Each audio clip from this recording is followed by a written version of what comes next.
एक नई वीडियो के साथ आज मैं फिर हाजिर हूं, आपका होस्ट और दोस्त विक्रांत जोशी आपका स्वागत करता हूं मेरे रिव्यू मास्टर में। इसमें हम लेके आते हैं वर्ल्ड अफेयर्स और डिफेंस की दिन भर की टॉप खबरें। तो चलिए जान लेते हैं। सबसे पहले हम लोग बात करेंगे अपने चंद्रयान 3 की। आपको पता है कि चंद्रयान 3 3-4 दिन पहले लैंड हो चुका है और विक्रम लैंडर से प्रज्ञान रोवर भी बाहर निकल चुका है। प्रज्ञान रोवर अपना अलग काम कर रहा है और विक्रम लैंडर कुछ अपना अलग काम कर रहा है। इसी से रिलेटेड एक बहुत बेहतरीन खबर आई है जो कि पूरे विश्व के लिए एक नई खबर है, एक नया डिस्कवरी है।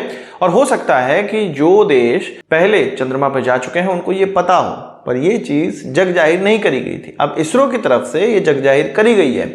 इसरो खुद तो इस मिशन से फायदा उठा ही रहा है, साथ ही साथ सोशल मीडिया के द्वारा पूरे विश्व को ये चीज बता रहा है कि हमारी फाइंडिंग ये है।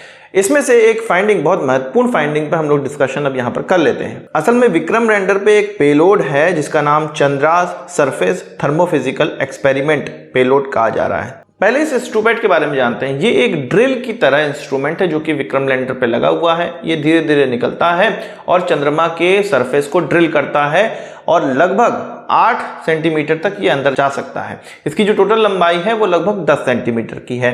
इस 10 सेंटीमीटर के प्रोब या ड्रिल आप कह सकते हैं, उसमें 10 सेंसर लगे हुए हैं। ये 10 अलग अलग प्रकार के टेम्परेचर सेंसर हैं, साथ ही साथ उसके मिनरल कंपोनेंट के भी सेंसर्स हैं। इसकी जो फाइंडिंग है वो निकलकर सामने आ गई है। इसमें ये देखने को मिला है, अगर आप ग्राफ सामने देखें, इस ग्राफ के अगर वाई एक्सिस पे आप देखेंगे तो उसमें डेप्थ लिखी हुई है एमएम में, मतलब डेप्थ नीचे की ओर घटती हुई चली जा रही है, ऊपर की ओर बढ़ी हुई है। और अगर एक्स एक्सिस में देखेंगे तो जितना दाईं ओर जा रहे हैं हम लोग, राइट साइड जा रहे हैं, टेम्परेचर बढ़ता चला जा रहा है।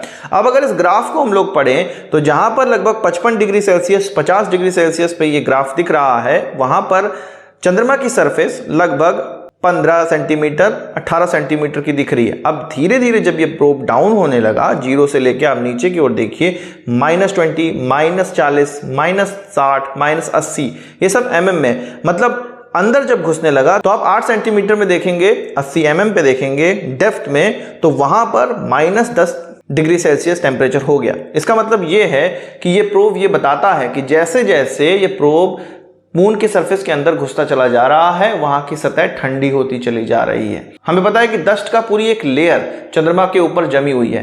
कुछ लोग कहते हैं ये काम की डस्ट है, कुछ लोग कहते हैं ये फालतू की डस्ट है, उसकी बात हम लोग नहीं कर रहे।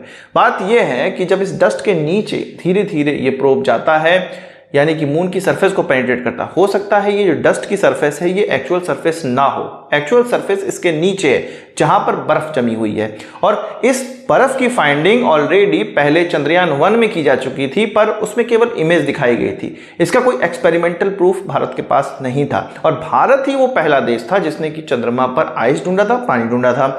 अब जब ये प्रोब अंदर की ओर जा रहा है तो धीरे धीरे टेम्परेचर जो सतह का कम हो रहा है, वो इसरो की फाइंडिंग को और ज्यादा प्रबल करता चला जा रहा है कि मून की सतह पे आइस जमी हुई है। और अभी तो बहुत ही एक्सपेरिमेंट परफॉर्म होने हैं। प्रज्ञान जो कि 14 दिनों के लिए बना हुआ है, उसके 2-3 दिन ही अभी निकले हुए हैं और हो सकता है इससे ऐसी जानकारी इसरो को मिलने भी लगी हो जो कि सोशल मीडिया पे जाहिर नहीं की जा सकती है। पर ऐसी कुछ जानकारियां जो कि सोशल मीडिया पे जाहिर की जा सकती है, इसरो के द्वारा दी जा रही हैं। तो इसरो की इस फाइंडिंग पर आपका क्या कहना है, कमेंट बॉक्स में जरूर बताइएगा। और बात करते हैं इसरो की, तो इसरो के अभी करंट के चीफ ने ये कहा है, प्रधानमंत्री हमारे चंद्रयान 3 की पूरी टीम से जब मिले तब इसरो के चीफ ने ये कहा, अपने भाषण में कहा, अपने जो दिल की बात थी वो कही कि भारत मार्स पर जा सकता है, मून पर जा सकता है, वीनस पे भी जा सकता है। केवल बात है कि इस क्षेत्र में इन्वेस्टमेंट की, स्पेस सेक्टर में इन्वेस्टमेंट की आवश्यकता है और इस इन्वेस्टमेंट से हमें जो टेक्नोलॉजी डेवलप करने में फायदा होगा या हम टेक्नोलॉजी को डेवलप कर पाएंगे, उससे हम लोग आसानी से इन ग्रहों पे जा सकते हैं। तो अब भारत कमर कस चुका है कि स्पेस सेक्टर में हमें आगे बढ़ना है। स्पेस सेक्टर केवल ये एक्सप्लोरेशन पे खत्म नहीं होता है। स्पेस सेक्टर आगे चल के सैटेलाइट तो लॉन्च करने वाली बात है ही, सस्ते सैटेलाइट तो लॉन्च करने वाली बात ही, साथ ही साथ स्पेस टूरिज्म में भी अब आगे बढ़ने वाला है।